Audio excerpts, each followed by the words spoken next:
You're my water when I'm stuck in the desert. You're the Tylenol I take when my head hurts. Trial of a man accused of those 3 deaths in Norfolk and Virginia Beach. Beale IV faces a long list of charges in connection with this string of killings. All 3 happened within days of each other, almost exactly 2 years ago. Among the charges, aggravated murder, arson, and torturing an animal to death. Beale spoke to the media from jail after his arrest. Now a jury in Virginia Beach will hear the chain of events leading up to 2 of those deaths. It begins with a voice that chills anyone who hears it. From behind jailhouse walls, Beale IV sat before a camera, shackled, unflinching, and without the faintest trace of regret. His words were not a plea for mercy or an attempt at redemption. They were a declaration of finality.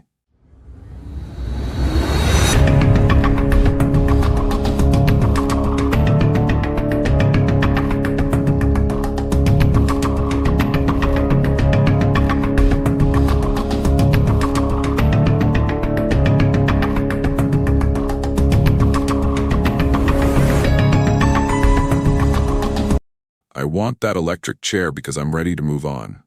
I ain't got no remorse. For viewers, those words strike like an electric current. Harsh, unrepentant, a man confessing to destroying lives without hesitation. But to truly understand the devastation he left behind, we must begin not with him, but with the woman whose life ended at his hands. Czavier Hill was only 31 years old, a woman who called Virginia Beach home, and a woman who lived not in the shadows of despair, but in the bright light of motivation.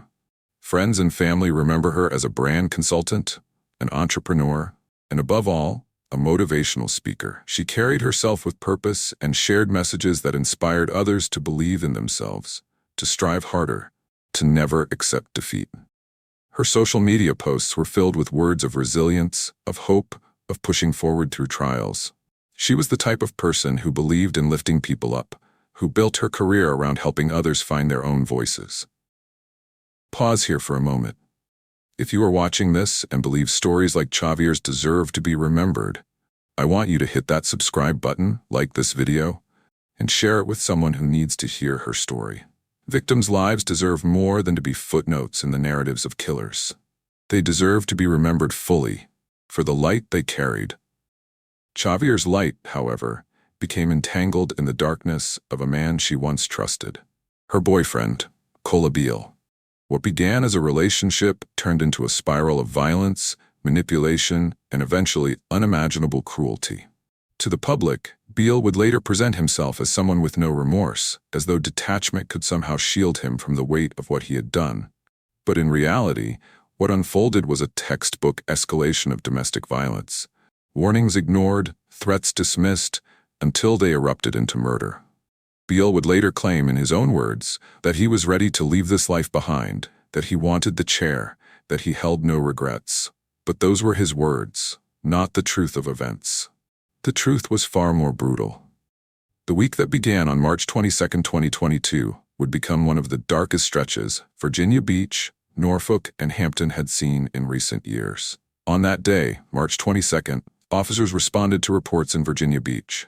Inside a residence, they discovered the body of 31-year-old Czavier Hill.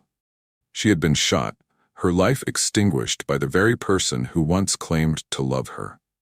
The news of her death rippled quickly, sending shockwaves through her community. Friends remembered her voice, her smile, her determination. For them, the thought that her story ended in violence was incomprehensible. But the nightmare was only beginning.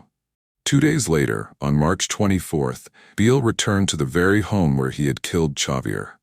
In an act that law enforcement and prosecutors would later frame as both cover-up and cruelty, he set fire to the residence. But the flames did more than consume walls and memories. Czavier's beloved dog, a companion she had loved deeply, was killed in the fire. For anyone who studies patterns of abuse, this act was a glaring red flag. The escalation from harming a partner to harming or killing an animal is a hallmark of extreme, unchecked violence. It was a moment that revealed not only Beale's disregard for life, but his willingness to punish, to destroy, to erase anything tied to Czavier's memory.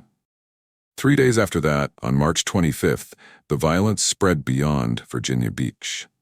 In Norfolk, police were called to the home of 73-year-old Clifton Baxter, Beale's adoptive father.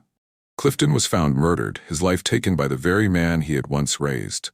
The loss devastated the family. To know that a father had been struck down by his own son compounded the horror already unfolding. And then, as though this storm of blood had no end, Beale struck again. On March 28th, Norfolk police responded to yet another killing, that of 32-year-old Downing McLean, Beale's cousin. By now, the picture was undeniable. Beale was on a spree, killing those closest to him in a trail of escalating destruction. The community was gripped by fear. Multiple police agencies coordinated a manhunt, combing neighborhoods, tightening the net. The search intensified around Hampton, Virginia. And finally, after days of uncertainty and dread, the ordeal came to a close when Hampton Police SWAT closed in on Beale at Buckrow Beach. Armed officers surrounded him, and he was taken into custody. The relief for the public was immense, but for the families of the dead, no arrest could erase the trauma of what had happened. Beale's capture set the stage for a long, meticulous march toward justice. The courts would spend months untangling the charges, preparing evidence, and confronting Beale's own defiant posture. In every proceeding, his lack of remorse was evident. From the earliest hearings to his jailhouse interviews, he positioned himself as a man unmoved, even eager for punishment. Yet the justice system could not simply grant him the electric chair he requested. It had to hold him accountable by law. The trials unfolded with precision. On March 20, 2024, in a Virginia Beach courtroom, a jury found Beale guilty of Czavier Hill's murder and the associated charges. The verdict was a decisive moment. It confirmed officially what the community already knew, that Chavier's death was not an accident, not a misunderstanding, but a deliberate act of violence. By July 2, 2024, sentencing followed. The court handed down the maximum penalties, 3 life terms plus an additional 62 to 63 years.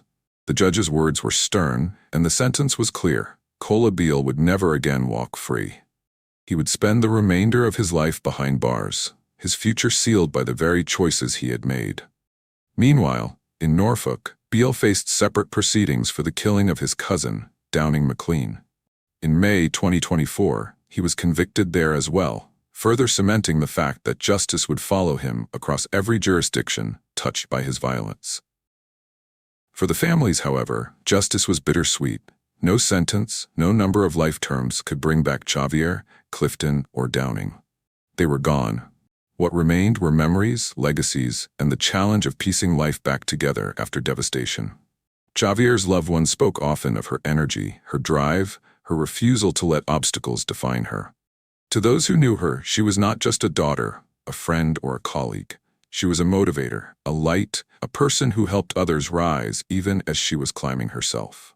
In community tributes, vigils, and social media posts, her image was held high, her words repeated as a reminder of what had been lost. Even in court, the contrast was stark. On one side, a man who declared himself empty without remorse. On the other, the memory of a woman who had dedicated her voice to lifting others up. For those watching, it was more than a case of crime and punishment. It was a lesson in how quickly lives can be shattered when warning signs are ignored, when domestic violence escalates unchecked. And so, as we close, let us not remember only the man who asked for an electric chair. Let us remember the woman who spoke of strength, who carried light into dark places, whose words inspired and whose life mattered. Let us remember Clifton, a father whose years should have ended in peace, not violence. Let us remember Downing, a cousin whose life was cut short before it could continue to unfold.